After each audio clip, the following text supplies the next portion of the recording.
Welcome to the City Current Show. I'm your host, Jeremy Park. We're always honored to bring you inspiring stories of individuals and organizations making a difference and powering the good in our community. We're going to kick it off talking about literacy. We're joined by Dr. Krista Johnson. She is the founder and Executive Director of ALL Memphis. How are you doing, Krista? Wonderful. Thank you so much. Thank you for being here and giving me the opportunity on this platform to talk about ALL Memphis. Absolutely. So you're doing so much good. And like I said, it's focused around literacy. So let's start with a little bit of the backstory. Give us some of your backstory and what led you to found ALL Memphis. Absolutely. Well, I am not a native Memphian, although I wish I could add that to my resume because I love Memphis. I love the people. I love the culture. I love everything here. But I'm actually from a small town in northern New Mexico. Most probably famously known, for better or worse, is from the Manhattan Project. So ever since the 40s, very brilliant minds have descended upon my little city. And education has always been and will probably always be a very important aspect of the culture in my town.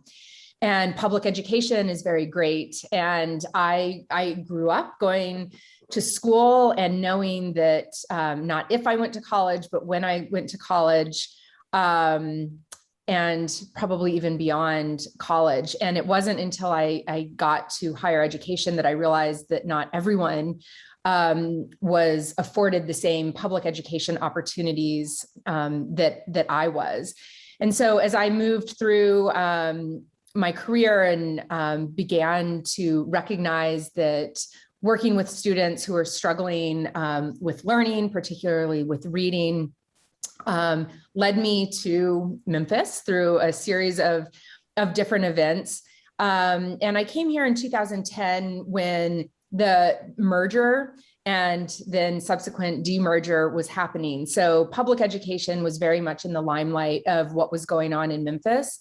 And at the time I was working more with private school students and watching this sort of unfold on the television, and not being native to Memphis, I was sort of looking over my shoulder saying, is this really happening? Is this real life? That like the discrepancy and separation between education that was offered in public schools versus private schools was stark and quite harmful, I thought. And so that really spurred me to want to move more from the private sector to the public sector.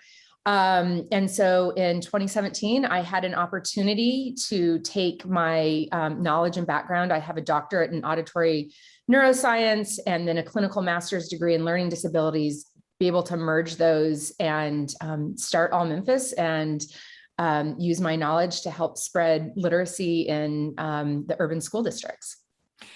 Give us an idea of where we stand right now. And unfortunately, it's what 1 out of every 5, when you talk about third grader to fifth grader, can read on a grade level here in Memphis. And so talk about kind of some of those stats that stand out to you as unfortunate challenges that we're dealing with. Yeah. So, I think it's actually a little bit more grim. Unfortunately, now the most recent data post-COVID really shows that 86% of students in third grade are not reading on grade level.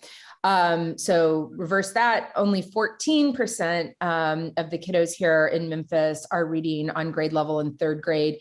In third grade, oftentimes people say, well, why is it so important? It's just third grade. Don't you have so much time to catch up? And the answer to that is no. Third grade is really that turning point when education shifts from learning to read to reading to learn. And if a student does not know how to read by third grade, they'd have very few opportunities to ever catch up. And so another grim statistic is, students who aren't reading, 1 in 5 students who aren't reading by third grade are more likely to drop out of high school. And then I think we're all very familiar with the school to prison pipeline. Those who drop out are 1 in 7 times more likely to end up in our prison system, juvenile court system. Talk about how your program works, because you're working with schools, you're working with teachers, obviously students. And so lay the foundation. And this starts with a very proven model that's like the OG. So talk about the proven model. That's right. Well, to start off talking about the organization, I really want to frame us all in our vision. So the vision of ALL Memphis is a fully literate community. Like, what would that look like to have everyone be able to access text, access literacy, and be able to move forward with all the freedoms and opportunities that provides?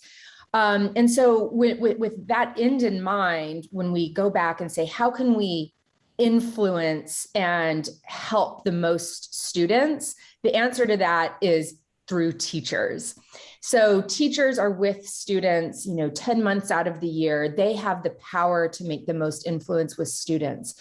And so what ALL Memphis does is it partners with schools, identifies teachers who can work with students who are struggling to read. And again, 86% of our students are struggling to read. So we work with schools to take an innovative approach of how to get more teachers equipped with becoming excellent reading instructors so that they can work with more students.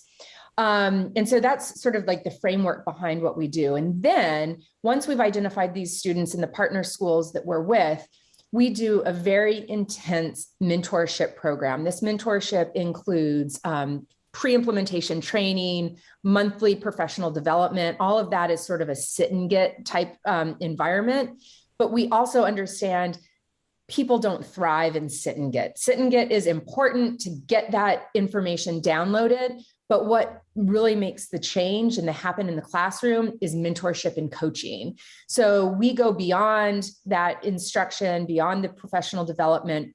And every single teacher we work with is paired with a program specialist on our team who observes multiple times a month the teacher giving foundational literacy lessons and giving feedback to that teacher, really using this space as a flashlight, not a hammer. We never want teachers, we really believe that Memphis is full of great educators who want the best for the students. So we never want this to feel punitive and be highlighting anything as teacher is doing wrong, but more of a flashlight of highlighting the things that are working really well in the classroom and also helping the teacher figure out roadblocks to areas that might be more challenging.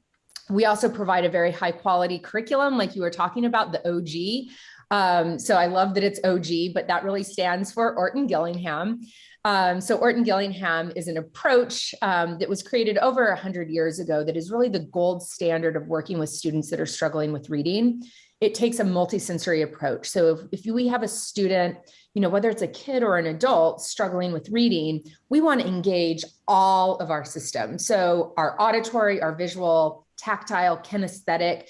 We want a student not to just be able to look at a letter and name it, but we want them to be able to trace the letter, say a keyword, know the sound, have all sorts of different sort of backup plans in their brain to access that if one of their senses fails. So we use that. We've designed a curriculum called Ditto Literacy that teachers can use to deliver this solid reading instruction to the students. You mentioned the shining a flashlight, and I love that analogy of the flashlight kind of versus the hammer with the teachers.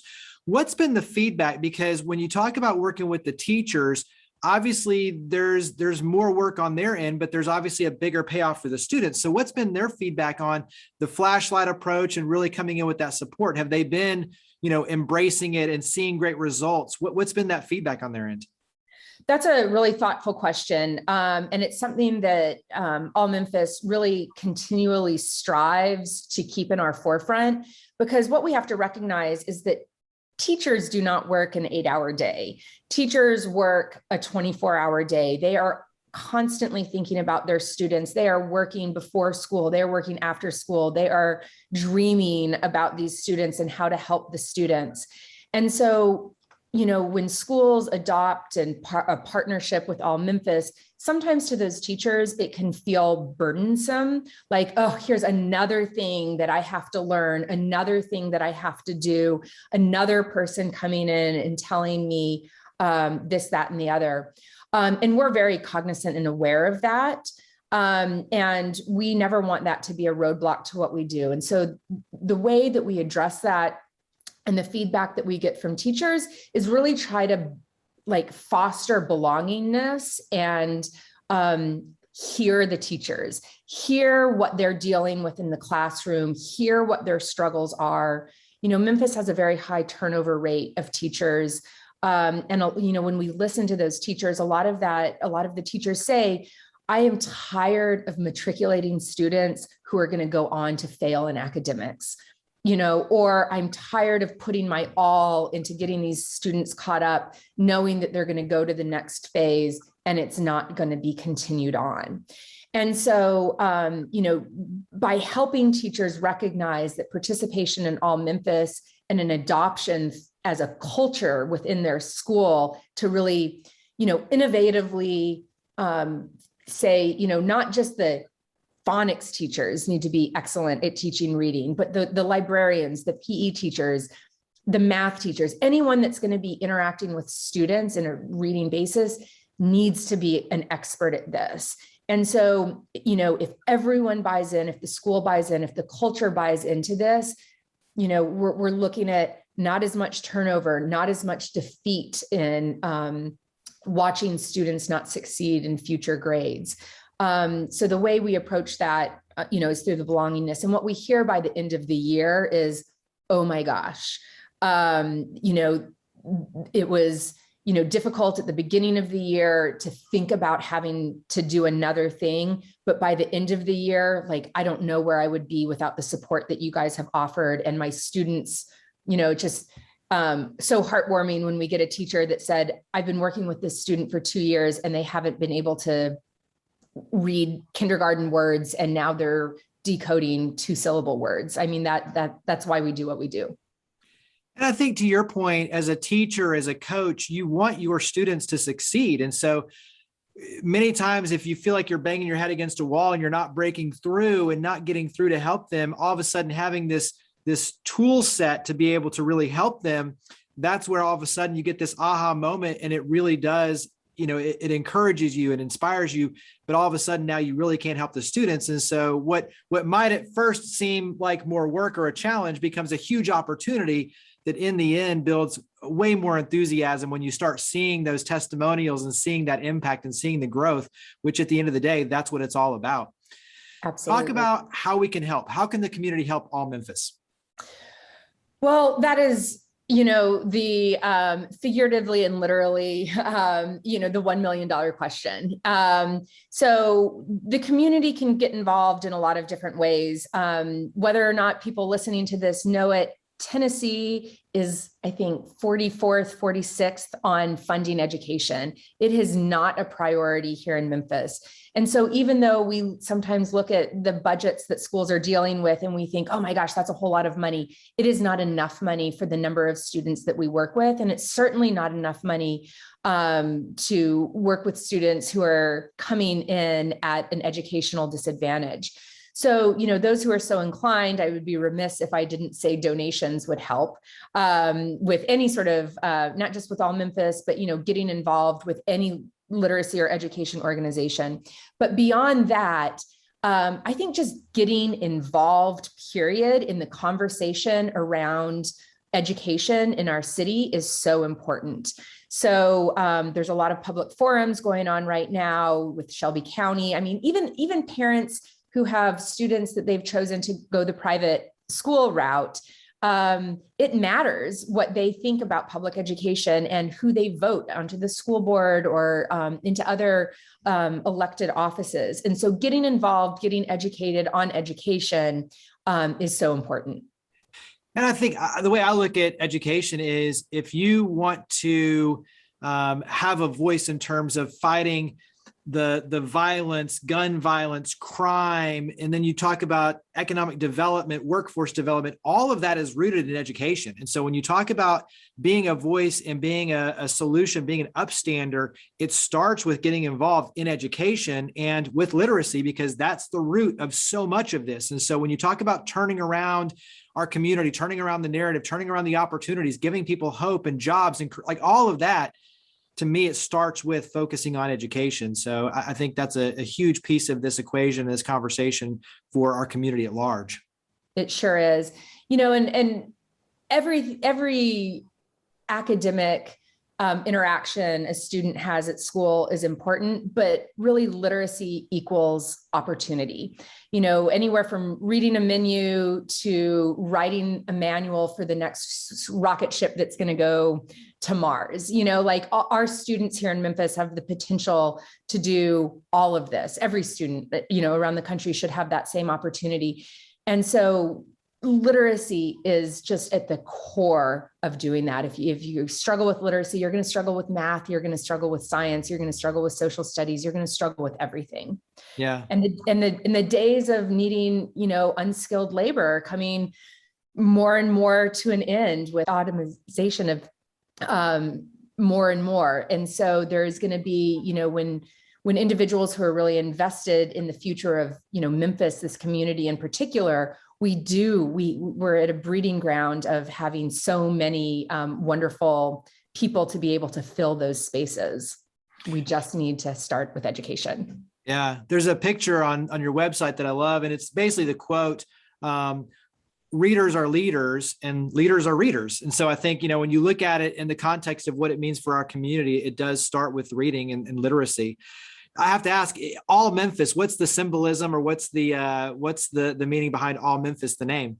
Yeah. So ALL Memphis stands for Access Language Literacy. So, we want everyone to be able to access language and literacy, and everyone, not just affluent, not just urban, just everyone. Everyone deserves the same opportunity, no matter what your zip code is, no matter what race, what socioeconomic bracket you might fall into. All people deserve the same access to excellence in teaching.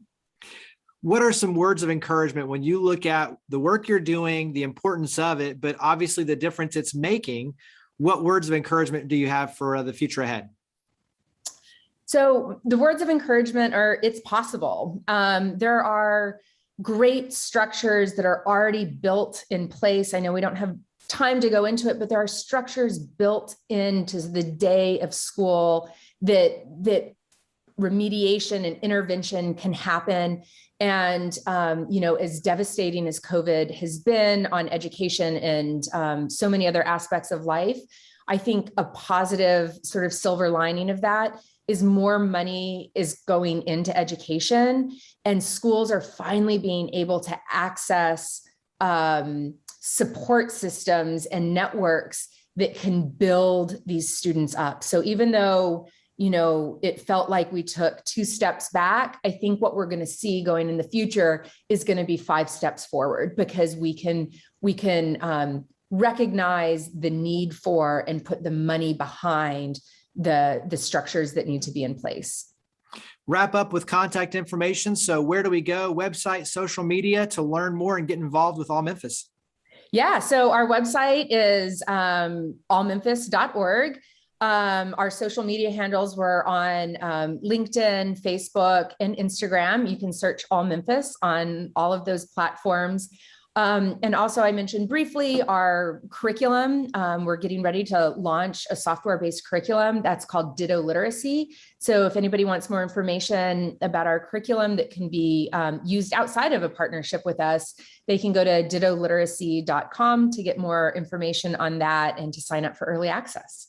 Nice. Love it. Well, Krista, thank you for all you and your amazing team do. Thank you for coming on the show. Thank you so much for this opportunity.